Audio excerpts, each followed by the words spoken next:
ناظرین، حضرت سلیمان علیہ السلام نے ملکہ سبا کو جو مکتوب لکھا تھا، اس مکتوب میں جو آپ نے عبارت لکھی تھی، وہ عبارت آپ کے سامنے بیان کی جائے گی کہ اللہ تعالیٰ نے حضرت سلیمان علیہ السلام نے جو عبارت تحریر فرمائی تھی، ملکہ بلقیس کو جو خط لکھا، اس عبارت کو اللہ تعالیٰ نے قرآن مجید کی سورہ نمل کے اندر، سورہ نمل کی 30 اور 31 نمبر آیت مبارکہ میں اللہ تعالیٰ نے اس تحریر کو بیان فرمایا۔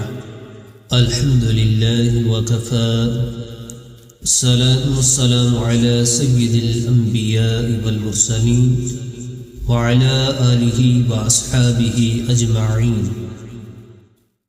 قال اللہ تعالی فی کتابہ المجید والفرقان الحمید، إنه من سليمان وإنه بسم الله الرحمن الرحيم ألا تعلوا علي وأتوني مسلمين، صدق اللہ العظیم۔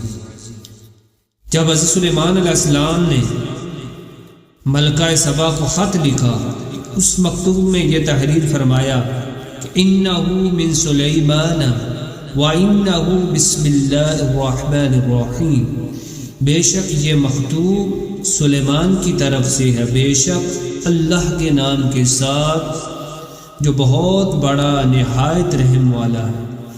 انبیاء کرام علیہ السلام کا یہ طریقہ ہے، جب بھی وہ کسی قوم کو پیغام دیتے ہیں تو پہلے اللہ تعالیٰ کی توحید کو ماننے کا حکم دیتے ہیں، اللہ تعالیٰ کی عبادت کا حکم دیتے ہیں، تاکہ انہیں پتہ چل جائے کہ یہ نبی یہ اللہ تعالیٰ کے سفیر ہیں، اللہ کے نمائندے ہیں، اور وہ اپنی عبادت کا حکم نہیں دیتے، بلکہ انبیاء کرام علیہ السلام جس قوم کی طرف مبعوث کیے اسے یہ حکم دیتے ہیں تم اللہ کی عبادت کرو، اعبدوا اللہ۔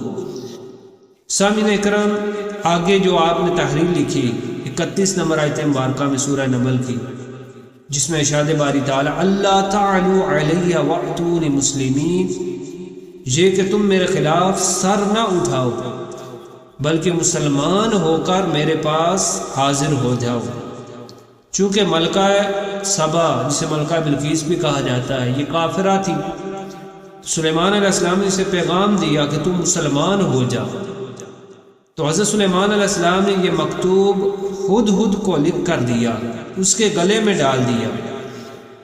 تو ہدہد سلیمان علیہ السلام کا وہ خط، وہ مکتوب لے کر ملکہ بلقیس کے پاس آیا، اور وہ محل کے جس کمرے میں سوئی ہوئی تھی وہاں اسے قفل لگا تھا، تالا لگا تھا۔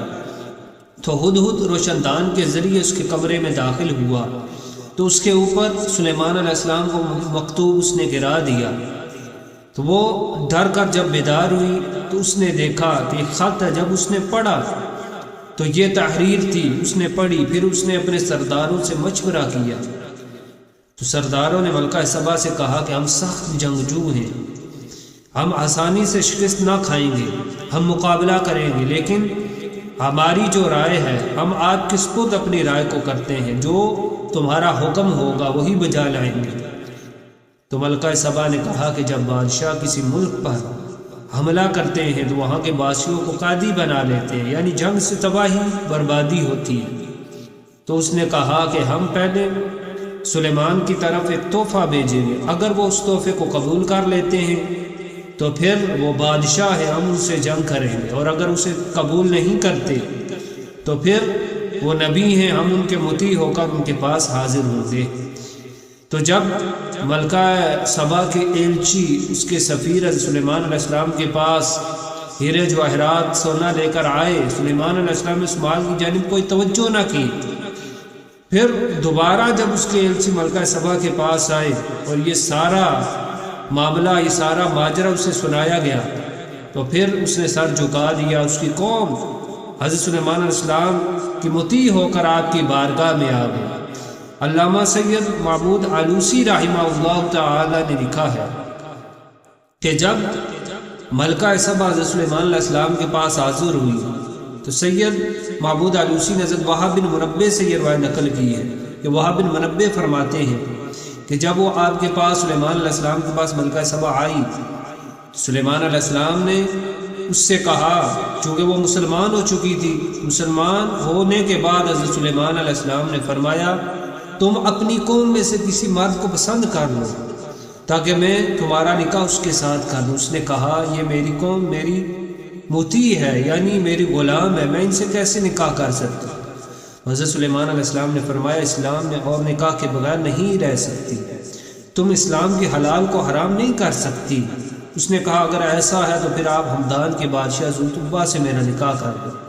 تو سلیمان علیہ السلام نے ملکہ سبا کا نکاح جو ہمدان کا بادشاہ ذوالطبہ تھا اس کے ساتھ نکاح کر دیا۔ اس طرح ذوالطبہ پھر یمن پر حکومت کرنے لگا۔ تو یہ سلیمان علیہ السلام کی جو تحریر تھی اللہ تعالیٰ نے سورہ نمل کے اندر بیان فرمائی کہ انہ من سلیمان وانہ بسم اللہ الرحمن الرحیم اللہ تعالی علی واتونی مسلمین۔